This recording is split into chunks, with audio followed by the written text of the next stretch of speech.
నమస్తే, good morning, welcome to our YouTube channel. నేను మీ అల్లం సాయి కృష్ణ.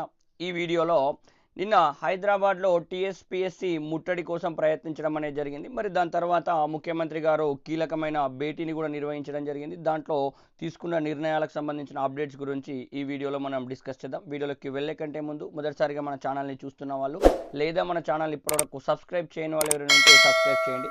సో మొత్తం మీదుగా ఆస్పిరెంట్స్ అందరూ కూడా ఒకవైపు గ్రూప్ 2, గ్రూప్ 3 పోస్టుల యొక్క పెంపు అనేది జరగాలి. అట్లాగే ఎగ్జామినేషన్ డేట్స్ని కొంచెం ఎక్స్టెన్షన్ అనేది చేయాలి. అదేవిధంగా డిఎస్సి గ్రూప్ సంబంధించిన ఎగ్జామినేషన్ షెడ్యూల్ కూడా ఎక్స్టెన్షన్ చేయాలన్న దృక్పథంతో టీఎస్పీఎస్సీని ముట్టడించడానికి నిన్న కార్యక్రమాన్ని అయితే ప్రారంభించారు. బట్ ప్రభుత్వం కూడా ఎక్కడికక్కడ ఆస్పిరెంట్స్ అందరినీ కూడా అరెస్ట్ చేసి పోలీస్ స్టేషన్స్కు తీసుకెళ్లడం అనేది జరిగింది. సో రాష్ట్రం మొత్తం కూడా నిన్న కంప్లీట్గా దీనిపైనే డిస్కషన్ అంతా జరిగింది.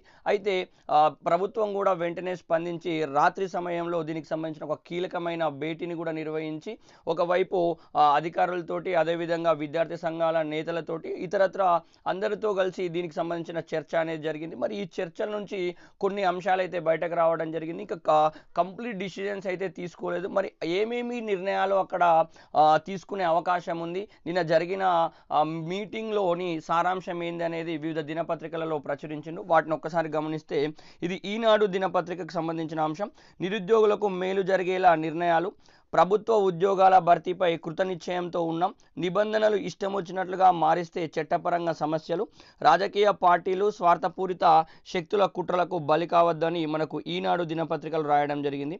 అదేవిధంగా శాసనసభ బడ్జెట్ సమావేశాల్లో జాబ్ క్యాలెండర్ విడుదల అని సీఎం రేవంత్ రెడ్డి గారు స్పష్టీకరణ చేసినట్లుగా మొత్తం ఈనాడు దినపత్రికలు రాసిండ్రు. అదేవిధంగా సాక్షిలో గమనిస్తే మనకు త్వరలో జాబ్ క్యాలెండర్, అసెంబ్లీ బడ్జెట్ సమావేశాల్లో చర్చించి విడుదల చేస్తాం, కాంగ్రెస్ నేతలతో భేటీలో ముఖ్యమంత్రి రేవంత్, నిరుద్యోగులకు మేలు జరిగేలా త్వరలో నిర్ణయాలు, స్వార్థపూరిత శక్తుల కుట్రలకు నిరుద్యోగులు బలి కావద్దు, తప్పుడు నిర్ణయాలు తీసుకుంటే నోటిఫికేషన్ రద్దయ్యే ప్రమాదం, నిరుద్యోగుల డిమాండ్లపై అధికారులతో సీఎం చర్చ, హాజరైన విద్యార్థి సంఘాల నేతలని కూడా మనకి ఇక్కడ సాక్షి దినపత్రికలో వచ్చింది. అదేవిధంగా V6 వెలుగును గమనిస్తే ఉద్యోగాల భర్తీని అడ్డుకునే కుట్ర, కొన్ని పార్టీల స్వార్థానికి నిరుద్యోగులు బలి కావద్దు, 100కి 100 పాళ్ళు ఖాళీలన్నీ భర్తీ చేస్తాం, విద్యార్థి సంఘాల నాయకులతో సీఎం రేవంత్ నిలొచ్చిండు. దాంతోపాటు ఇక్కడ కొన్ని ఇంపార్టెంట్ పాయింట్స్ని ఫోకస్ చేసిండు.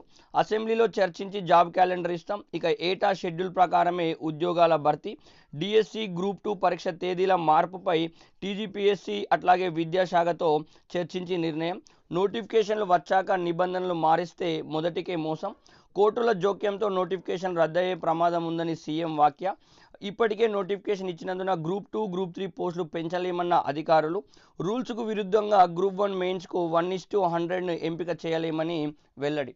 సో ఇక్కడ ఆస్పిరెంట్స్ యొక్క ఇంటెన్షన్ ఏంటంటే మొత్తం మీద గమనిస్తే గ్రూప్ 1కు సంబంధించి 1:100 తీసుకోవాలనేది ఒక ఇంటెన్షన్.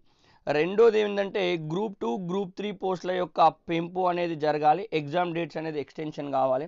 అట్లాగే మూడో డిమాండ్ అయితే డిఎస్సికి సంబంధించిన షెడ్యూల్ కూడా కొంచెం ఎక్స్టెన్షన్ కావాలన్న మెయిన్ మోటోతో వెళ్ళిండ్రు.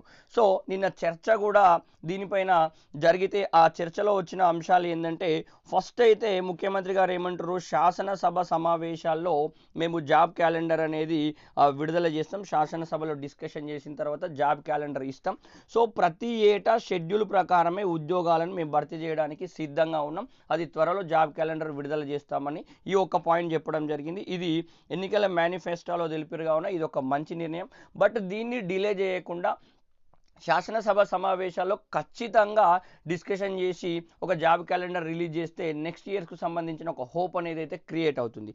సో ఓకే, ఇది ఫర్దర్గా చేయాల్సిన అంశంగా ఉన్న చేస్తారు అనుకుందాం. నెక్స్ట్ వచ్చేసేసి ఏమంటున్నారంటే గ్రూప్ 2, గ్రూప్ 3కి సంబంధించిన నోటిఫికేషన్స్ ఆల్రెడీ విడుదలైపోయినాయి, ఎగ్జామినేషన్ షెడ్యూల్స్ కూడా దగ్గరకు రావడం జరిగింది. ఈ సమయంలో పోస్టుల సంఖ్య పెంచితే లీగల్ సమస్యలు వస్తాయి. మరి లీగల్ సమస్యలు వస్తే కోర్టులగిన జోక్యం చేసుకుంటే నోటిఫికేషన్స్ రద్దయ్యే ప్రమాదం ఉంది అని ముఖ్యమంత్రి గారికి అధికారులు తెలిపినట్లుగా ఇందులో ఉంది. బట్ ఇక్కడ వీళ్ళు ఏం చేయాల్సిన అవసరం ఏముంది, నిరుద్యోగులు అయితే చాలా రోజుల నుంచి బిఫోర్ ద ఎలక్షన్స్ నుంచి కూడా డిమాండ్ చేసుకుంటూ వచ్చిందండి. అయితే ఇక్కడ మొదటగా మరి నోటిఫికేషన్ ఆల్రెడీ రిలీజ్ అయింది, షెడ్యూల్స్ ఎగ్జామినేషన్ కూడా రిలీజ్ అయినాయి.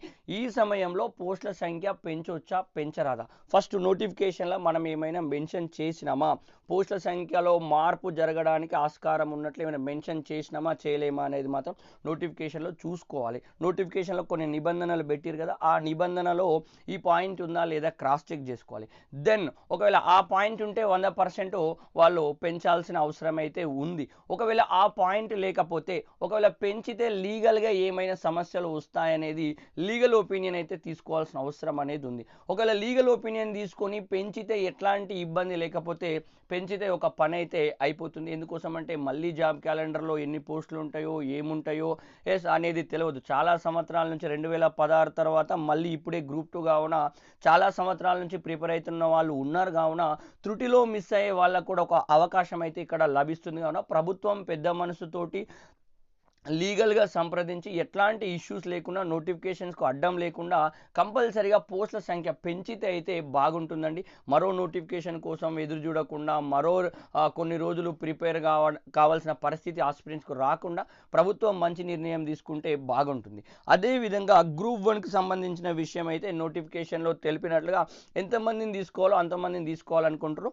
బట్ ఆస్పిరెంట్స్ యొక్క డిమాండ్ ప్రకారం 1:100 తీసుకుంటే వచ్చే సమస్యలు ఏంటి, తీసుకోరాదా, లీగల్గా ఇది పాసిబుల్ అవుతుందా కాదా అనేది చూడాల్సిన అవసరం అయితే ఉంది. మరి అట్లాగే మిగిలిన ఆస్పిరెంట్స్ నుంచి కూడా ఏమైనా వ్యతిరేకత వచ్చే ఛాయిస్ ఏమైనా ఉందా అనే దాన్ని కూడా ఒకసారి చెక్ చేసుకోవాలి. మరి అట్లా తీసుకుంటే వాల్యుయేషన్కు ఎంత టైం పట్టొచ్చు, ఆ వాల్యుయేషన్ను పూర్తి చేయడానికి ఎంత సమయం తీసుకుని నోటిఫికేషన్ ప్రక్రియ కంప్లీట్ కావడానికి ఎంత సమయం అనేది అవసరం పడుతుంది అనేది అన్ని రకాలుగా ఆలోచించిన తర్వాత దీనిపైన కూడా మంచి నిర్ణయం తీసుకొని సగటు ఆస్పిరెంట్స్కు లాభం జరిగేలా నిర్ణయం తీసుకుంటే బాగుంటుంది అనేది అందరి యొక్క ఆలోచన.